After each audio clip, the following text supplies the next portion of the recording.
contente que você põe atenção a um tema assim importante, mas é que você que mais que 50% de nós toelevering, dus percentage de comida e produtos de casa também de Estados Unidos, e que influência tem não é diretamente para produtos frescos, não? Por isso mané turciman nós está entre 4 containers de verdura e fruta e esse turciman que se acaso strike pintebal na Flórida, na Miami, você ou nós também mira que esse man não esse man que esse man depois a maioria de supermercados não tem fruta com verdura fresca.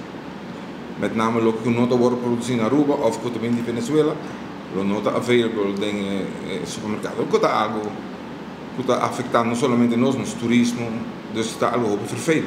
Sim, não está importando a maioria de nossos produtos, mas o que me quer algo que está frozen, bevroren, é nós temos stock de lunas que semana não está sentindo efeito, ou produtos de casa, que tampouco lo sentir efeito de viagem, que está para semana of lunas, pero o que está fruta com verdura fresco, está semanal também de Miami Baruba. Se logo sinto o efeito de viagem. Tem alternativa para sobre um bom manager para adiante. Duas alternativas tem. Você usa outro sistema de transporte, você usa avião, também custa mais caro, mais ou menos 10 viagens mais caro para quilo comparado com container, e outra possibilidade é que você vai nos vizinhos. Lo qual governo sabia que tempo que a busca uma alternativa para. Mas obviamente, não precisa ter um lugar de vaca, joga para mim que um tempo é pós. Mas essa é a situação que vai ter.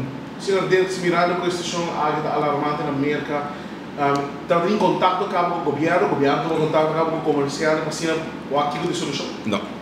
Não, tem ainda não. O que eu acho que nós saímos na CNN, pero door com mês estava envolvido em strikes na Rotterdam, também na Holanda.